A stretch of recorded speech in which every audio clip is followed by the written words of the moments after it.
Doctor Ashish Reddy, consultant microsurgical andrologist, ఆండ్రోయిన్ hospitals, Begumpet, Hyderabad. ఇప్పుడు మనం డిస్కస్ చేసే టాపిక్ చాలా కామన్గా మెన్లో ఉండే కామన్ ఒక మిత్స్ గురించి డిస్కస్ చేస్తున్నాం. మొదటిగా చాలామంది అనేది ఏంటంటే, సార్ నాకు వృషణాల దగ్గర ఏదో గడ్డలా తాకుతుంది. ఇది సింపుల్గా గుర్తుపెట్టుకోండి. నార్మల్ టెస్టిస్ పైనుంచి ఎపిడిడైమిస్ అంటాము. ఎపిడిడైమిస్ అనేది ఇలా చిన్న పైప్ లాగా ఉంటుంది కాబట్టి మనం కింద టెస్టిస్ పైన టచ్ చేస్తే ఏదో కింద బ్యాగ్ ఆఫ్ వార్మ్స్ లాగా తాకుతున్నట్టు అవుతుంది. ఇది అబ్సల్యూట్లీ నార్మల్, దాంట్లో మనం భయపడాల్సిన అవసరం లేదు. అది ఎపిడిడైమిస్ అంటాము.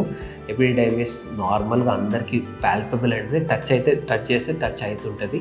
కానీ మెన్ ఎవరు టెస్టిస్ని ప్రెస్ చేసి చూసుకోరు కాబట్టి, ఎందుకంటే ఆ ప్రెస్ చాలా పెయిన్ఫుల్ ఉంటుంది కాబట్టి వీళ్ళు సడన్గా అది చూసి ఏదో జరిగింది, దాంట్లో ఏమో వ్యారికోసిల్. జనరలీ అలా పాల్పబుల్ ఎపిడిడైమిస్ ఉంటే అది వ్యారికోసిల్ కాదు. జనరలీ కొన్ని అంటే బ్యాగ్ ఆఫ్ వార్మ్స్ లాగా ఉంటే డెఫినెట్లీ అది వ్యారికోసిల్ అంటాం. కానీ ఎపిడిడైమిస్ ఎన్లార్జ్ అయితే అది ఇన్ఫెక్షన్స్ వల్ల కూడా ఉండొచ్చు. సో టెస్టిస్ని పట్టుకున్నారు, ఏదో కొత్తగా తాకుతుంది, ఏం వరి అవ్వాల్సిన అవసరం లేదు.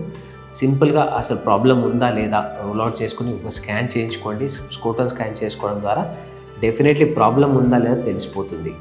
సో సెకండ్, ఇంకా కామనెస్ట్గా ఏం చూస్తాం, సో ఎప్పుడైనా హైడ్రోసిల్ అంటే వరి బీజం వచ్చినప్పుడు కూడా టెస్టిస్లో swellings చూస్తుంటాము.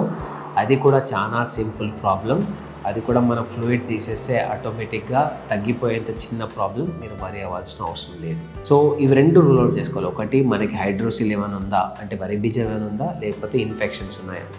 Third, uncommon reason testicular స్వెల్లింగ్స్లో అన్కామన్నెస్ట్ ఏదంటే హెర్నియా లాంటి ప్రాబ్లమ్స్ ఉన్నప్పుడు కూడా పేగు మీకు టెస్ట్ దగ్గరకు వచ్చి అప్పుడు కూడా ఆ స్వెల్లింగ్స్ లాగా కనిపిస్తాయి. సో ఈ 3 కామన్ చూసుకోవాలి. ఒకటి, నార్మల్గా ఇన్ఫెక్షన్ కానీ ఏమైనా ఉందా రూల్ అవుట్ చేసుకోవాలి. ఎపిడిడైమిస్లో ఇన్ఫెక్షన్ ఉందా అట్లా ఉండొచ్చు. రెండోది, వరి బీజం ఏమైనా ఉందా రూల్ అవుట్ చేసుకోవాలి. మూడోది, హెర్నియా లాంటి సమస్యలు ఏమైనా రూల్ అవుట్ చేసుకోవాలి. ఈ 3 లేవు అనుకుంటే మీరు ప్రశాంతంగా ఉండొచ్చు. స్కాన్ చేసుకోండి. స్కాన్లో నెగిటివ్ ఉంది, స్కాన్లో ఎటువంటి ఇష్యూస్ లేవు అంటే జస్ట్ మీరు మైండ్లో సెట్ చేసుకోవాల్సిందంటే ఇవన్నీ నార్మల్, ఇది అబ్నార్మల్ కాదు. ఇంకా ఫర్దర్గా మీకు ఏమైనా డౌట్స్ ఉంటే కింద కామెంట్స్లో తెలియజేయండి. Thank you so much.